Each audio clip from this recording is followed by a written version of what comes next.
when you're a kid and let's say you're playing soccer or whatever, there's always a coach. There's someone to see the things that you don't see and help you to make the tweaks or the pivots to play better, to perform better. And why would it be any different in entrepreneurship? That's something that it's more than a game. This is life. This is changing the world in your own little way.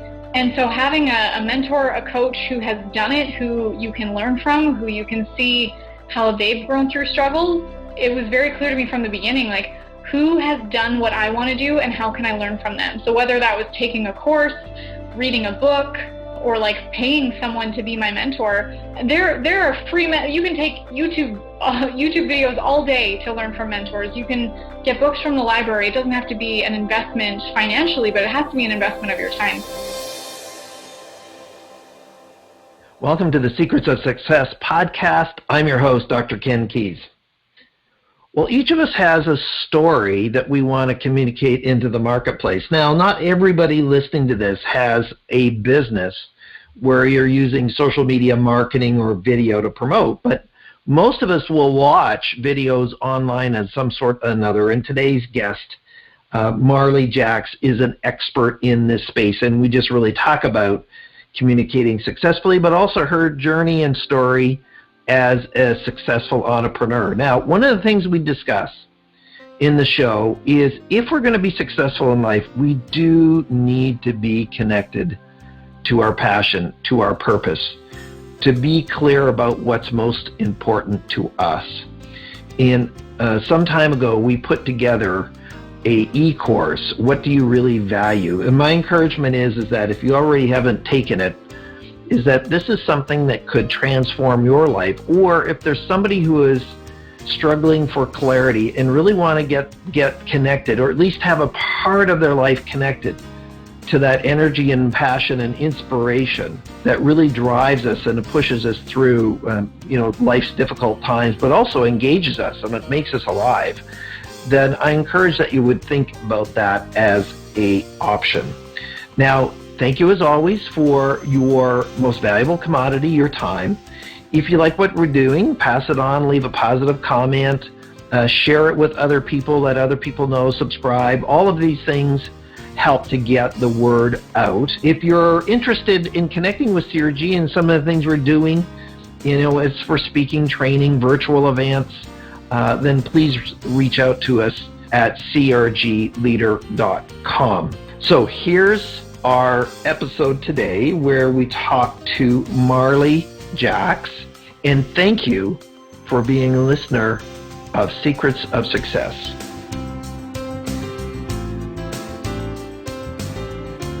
Welcome to the Secrets of Success podcast. I'm your host, Dr. Ken Keys.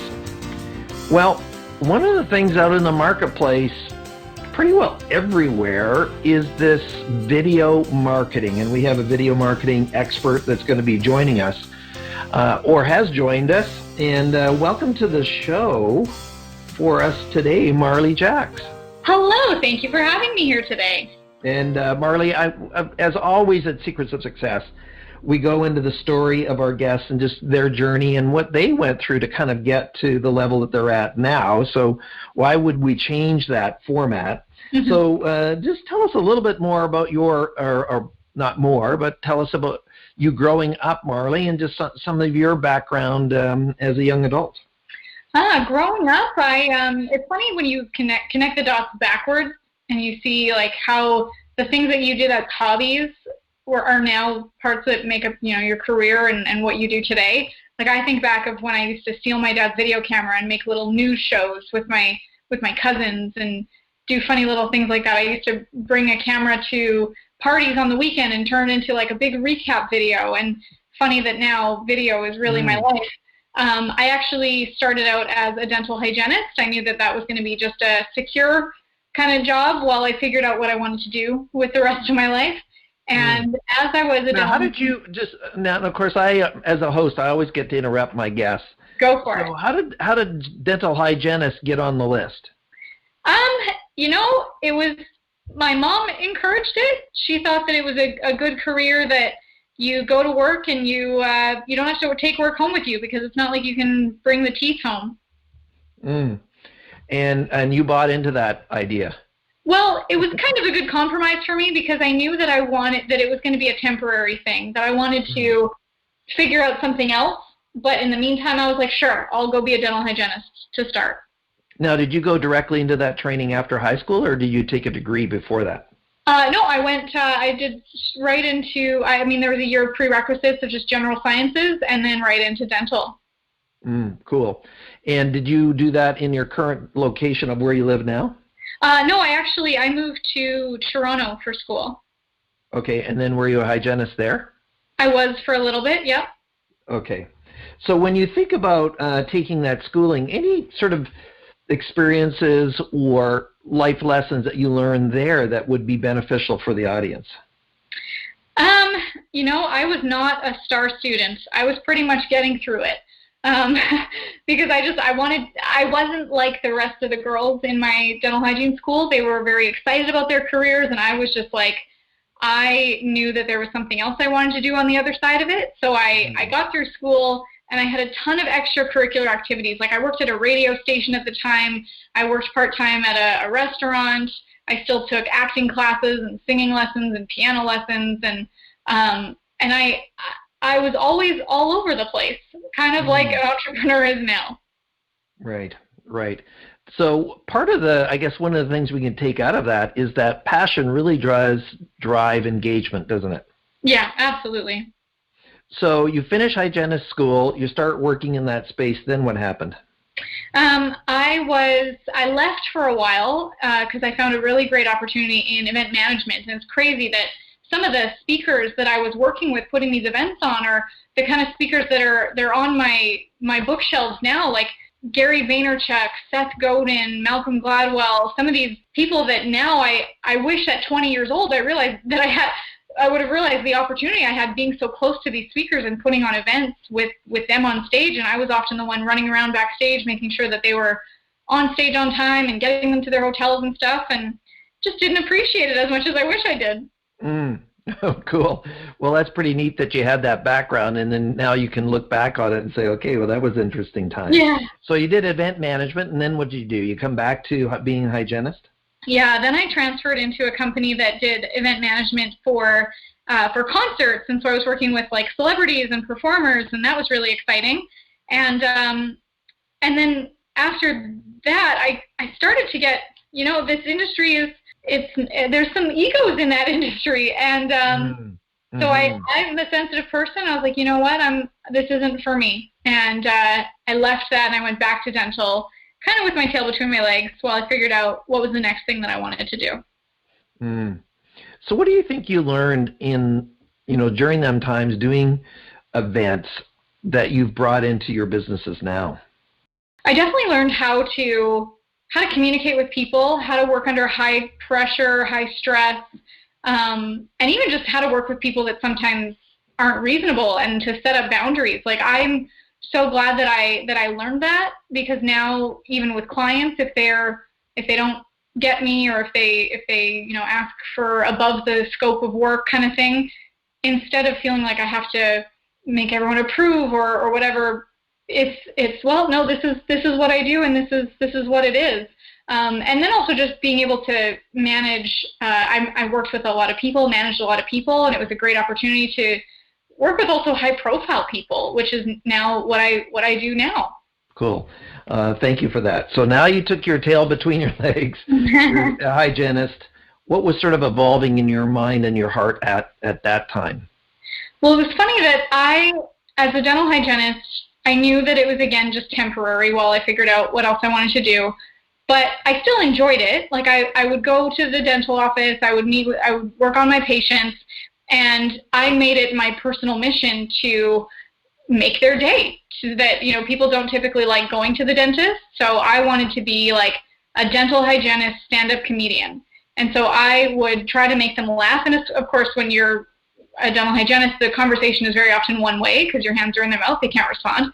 So I started learning how to tell stories and how to get emotions from people. Well, you're not like my hygienist, Marley, who asks a question and then she knows I can't answer it. And I said, oh, will you please stop asking me questions? Yeah. So, yeah, I get that. And it's interesting you were being insightful there that, okay, I'm going to tell a story linked around this, and then when you take a break, maybe they have a comment. So you did that. You were kind of setting that up. You want to make their day. Then when did you transition out of that? I started doing social media for the dental office.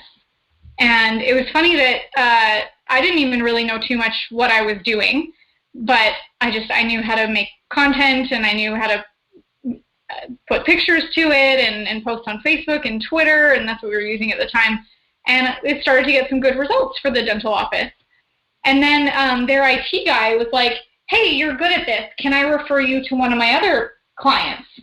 Well, next thing you know, he referred me to all of his clients, and all of a sudden I had a business. Wow, so that was all planned out fairly closely. Yeah. Isn't it interesting that when you started to share that passion, that the referral side of things just expanded you into this opportunity? Yeah. Now, were you still in Toronto at that time? No, I was back in Edmonton, where my family is. Okay. So with that, so now your business started to evolve. Did you quit being a hygienist fairly quickly, or how did you manage that transition? It was about 2 to 3 years. I would slowly start to reduce a day at the office and work less and less until it became part-time, and then finally took the leap and was like, okay, I'm going all in on this, no more plan B. Mm-hmm. You know, for those that are listening and are thinking about starting their own business or just have started their own business, Marley, what advice would you give to the individual out there who is thinking about being an entrepreneur or is an entrepreneur in the beginning of stages of their business? For me, it was interesting that I was always trying to feel stable. Like I was like, okay, one more client and then I'll leave. One more client and then I'll leave. Like I was trying to find the balance of feeling like, okay, I'm going to replace my income and feel safe enough to do so. But then there were limitations on both. Like I wasn't giving my all at the dental office, and I wasn't giving my all in my business. But I still feel like there is that happy medium to find. But at some point, it's just being willing to go all in and take that leap. And I think the big shift for me was understanding that a lot of people stay in a 9-to-5 because they think it's safe to have someone else sign their paychecks. But when you're an entrepreneur, you have so many more opportunities, whether it's more clients or other revenue streams. And even look at what's going on in the world right now with COVID-19, that a lot of people are losing their income, and that's not very safe, is it? That unfortunately, like something completely out of our control has happened and left us in this position. And I'm so glad that I realized that as an entrepreneur, that I had to make this work and I could find other opportunities. And it required me to take that leap and go all in on the business. Wow. Okay. And then what else would you say to individuals who are hesitating on how they might muster up the courage to take the step? It's easier said than done to be like, just do it. Because there's obviously so many, it's your life, it's your livelihood, it's supporting your family, it's your future. I think it's really understanding and having a plan for how are you going to grow. It's not just, okay, I'm going to get through this week or this month. It's what does the projection look like with growing your business to, beyond what you were making in your 9-to-5, beyond replacing your income. What kind of opportunities can you find, whether it's new clients or new programs or something, and having that plan in place to feel like, okay, I can go all in, and then being committed to it. Because if you don't have that commitment, you won't have anything. And I've always looked at commitment as like, this is not something that you feel. This is I'm committing to this, and I'm doing it no matter what it takes and no matter how I feel. I think those are wise words, Marley, where, again, I mean, to restate what you just said, is that commitment is not a feeling. Mm-hmm. You're doing that because you've decided to do it, and you're not going to back off just because of, well, I just don't really feel like it today. Yeah. And being an entrepreneur for nearly 40 years, I get that. The other one, of course, that you already alluded to for the listeners is that you knew early on that you liked video, but really sort of later on, if I'm going to sustain engagement in an opportunity, then it pretty well needs to be connected to what you enjoy doing. Otherwise, it's going to be pretty difficult to stay and keep the foot on the pedal. Mm-hmm. So with that, what is your business now, Marley? Now we do, so I went from being a social media manager to then doing video specifically for my social media clients. So our business now is video marketing for entrepreneurs, for influencers, for agency owners. And what we do is we create their entire video strategy and execute it for them. We batch film 6 months of content in 3 days, or we also implement an entire strategy that their team can execute for them. Now, how is it that you can put 6 months of content together in 3 days? How does that happen? Mm-hmm. A lot of planning, a lot of strategy, but really when you think about like how long it takes to film a video and then repurposing that video. So when we work with clients, 6 months of content in 3 days, if you're going to put out one YouTube video a week, that's really only 26 videos, which if it takes you 15 minutes to film a 10 to 15 minute video, you can get 4 done in an hour. Like in 4 hours, you have 16 done. Like you don't even have to take full days if you need to. So it's pretty easy to actually get 6 months of content in 3 days, and then from that one video, it's repurposed to all your other social media platforms. So you went from this social media manager into this video. What was driving that decision for you? Because if you think it out there, there's lots of different possibilities, right? Facebook ads that might have video, might not. But what drove you into this space? For me, it was kind of by accident. I started making videos for myself to get myself more visible and for people to be aware of me so that they could hire me for my services. And some of these videos really started to take off. And when they started to take off, I thought, well, could I do this for my clients too? So I started to do it for my clients, and some of their videos started to take off. So I followed the path and then decided to go all in on doing video.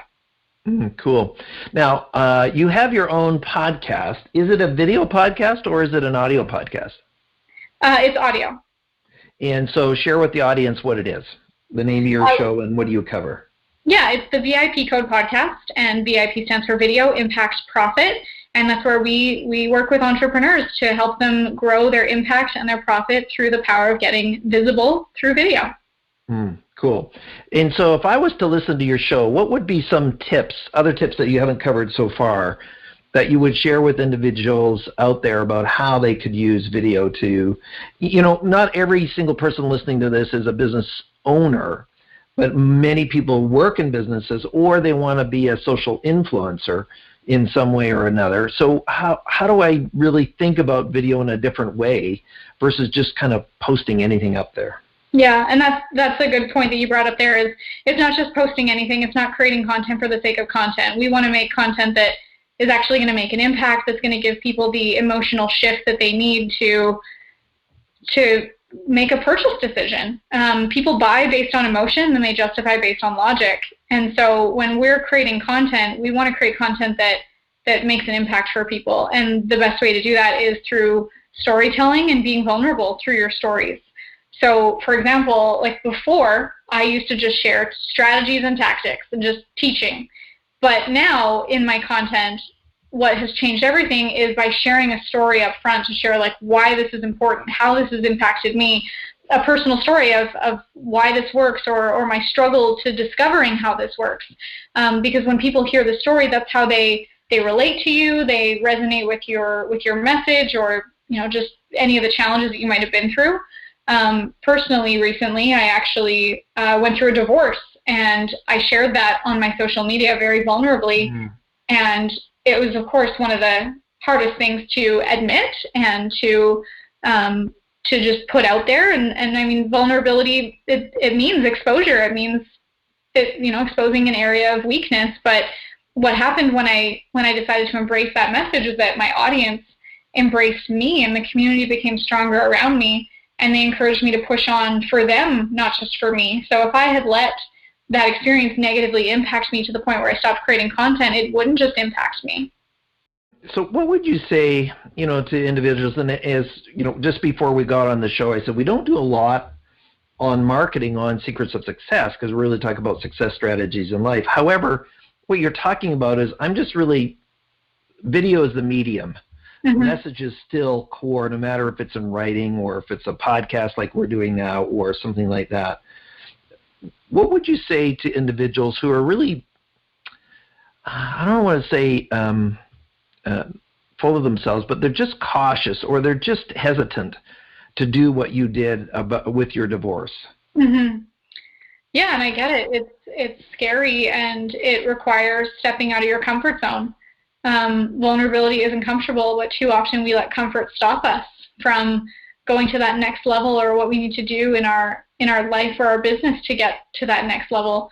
And the thing is, like, look at all the people who might have inspired you, and why did they inspire you? Likely because you saw what they had to go through to get to their success story. Like, you share the secrets of success, and it's not just like overnight success. They woke up that way. They had to hit rock bottom and crawl their way back up. And when people, I mean, look at the movies that we watch.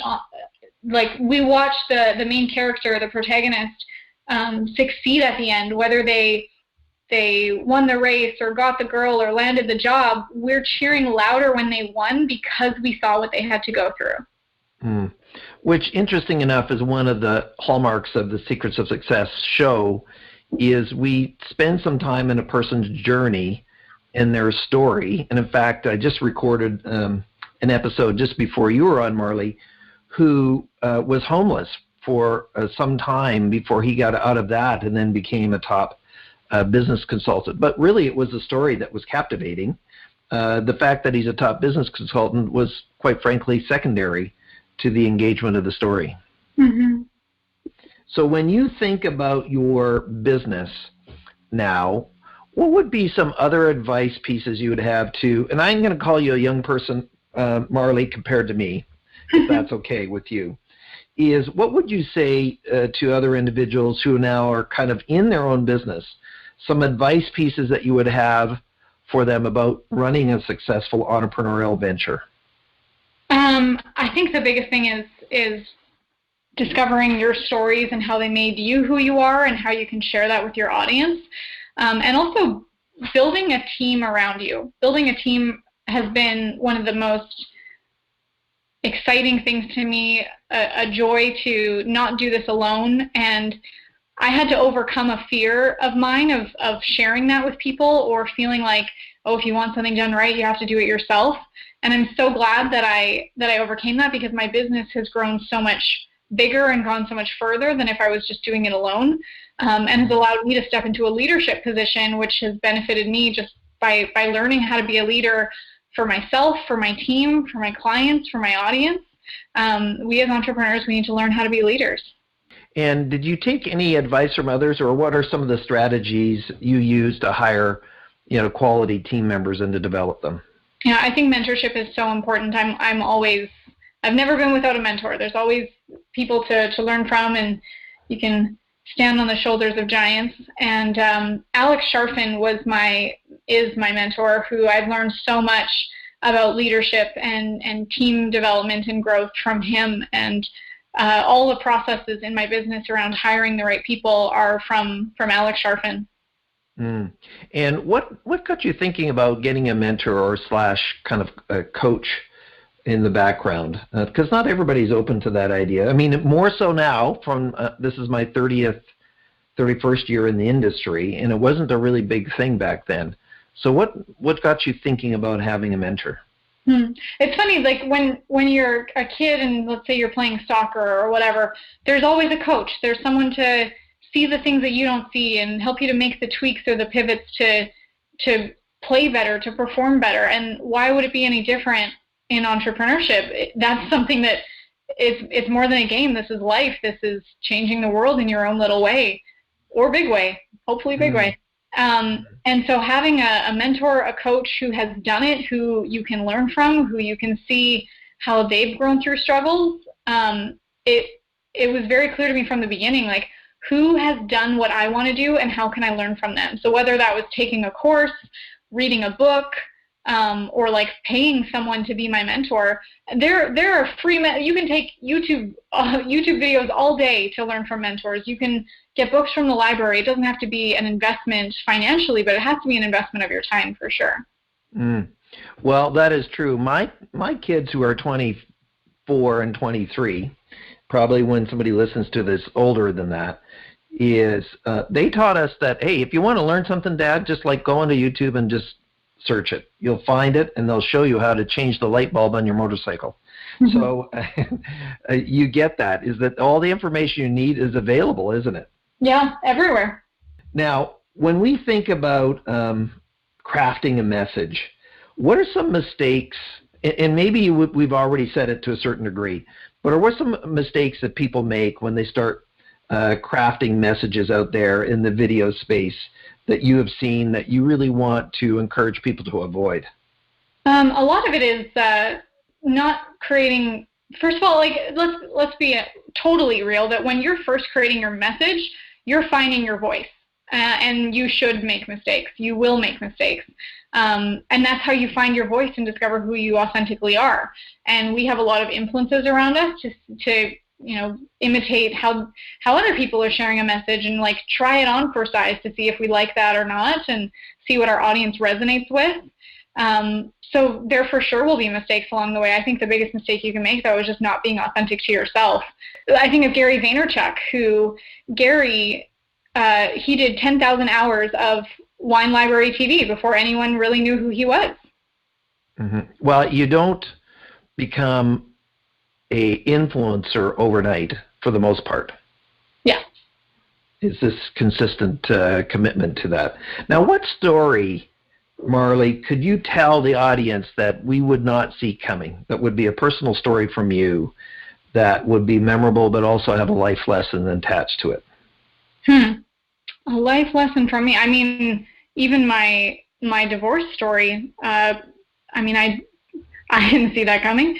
And I think that was one thing that when I shared that with my audience to say my marriage ended, especially because on social media, we often show the highlight reel of all the things that are working well. And it's not really appropriate to share when you're in a time of struggle, when it's a wound. So Brene Brown talks about this, that vulnerability is so important, but it's important to share the scars and not the open wounds. So for me, sure, when my marriage was going downhill, I couldn't be like sharing that because it's too painful. So when I decided that it was appropriate to share what was going on, that's what made the audience really pay attention and take note and allow them to resonate with me because I was willing to share in a time when it was tactful and appropriate. I think that word appropriate is there, isn't it? I mean, do you find that there are some people who are on social media where they just really go too far too soon, or the word inappropriate fits into that category? I mean, sure, there's social media influencers who are pranksters or flash in the pan is what I kind of like to call them, that they do it for a stunt rather than for impact. And I think that the people that are listening to this, or the people that I usually speak to, are the ones that they're doing this for a reason, for impact, not for entertainment purposes. Mm-hmm. And by the way, Marley, thanks for coming on and sharing some of your story with us. But why is it that video is so powerful these days? I mean, can I be successful in communicating a message of who my company is or who I am without that? I mean, you could, but it's not.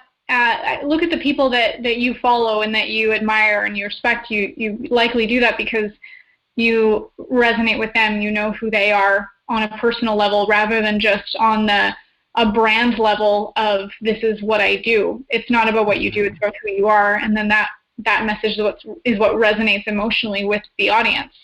Absolutely. So what other tips would you have for the audience today around them putting together I'll call it a video or communication strategy for them that you haven't shared up to this point? The biggest thing is like understanding your message, your story, and then speaking to what your audience needs. So instead of just creating content that you think your audience wants, I also would recommend polling your audience or looking to what are the questions that they're actually asking? What are the struggles they're actually having that I can provide value around? And how would I do that? How could I find that information? You could, ask your audience on your social media. Say something like, if you were to sit across from me and pick my brain, what questions would you ask me? Or even look at Facebook groups that your target demographic is in and look at what are the conversations they're having. Look at your competitors and see what other kind of content they're making that their audience is resonating with that could potentially be your audience. That's awesome. Well, we only have a few minutes left, Marley.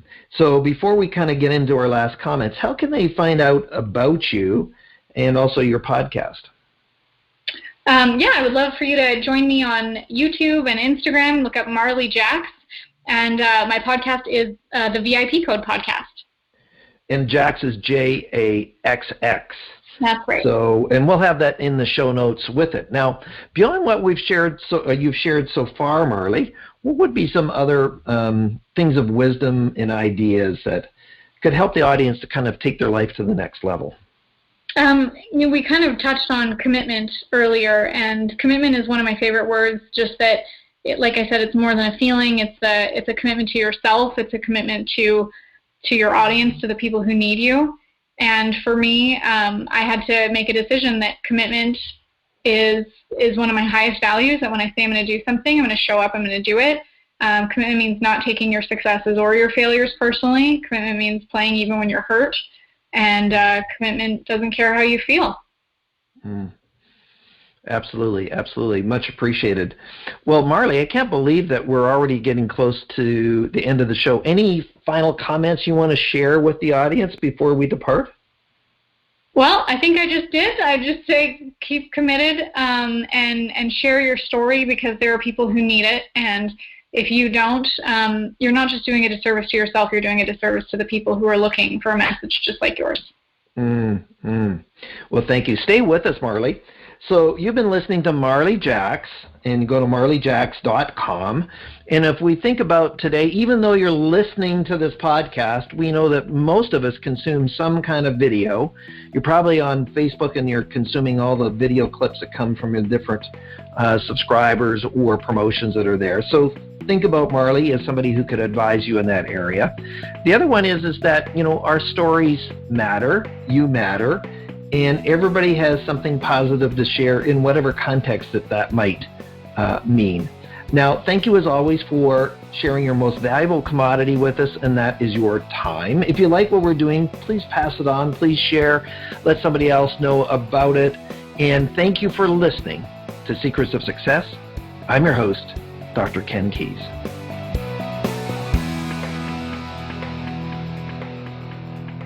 Thanks for exploring the secrets of success with us. If you want to keep the momentum going, log on to crgleader.com. Scroll to the bottom and sign up for our inspirational emails. You can also take your success to the next level by following us on Facebook and Twitter and connecting with Ken on LinkedIn. We hope you have a great week and look forward to you joining us next time for the Secrets of Success podcast with Dr. Ken Keys.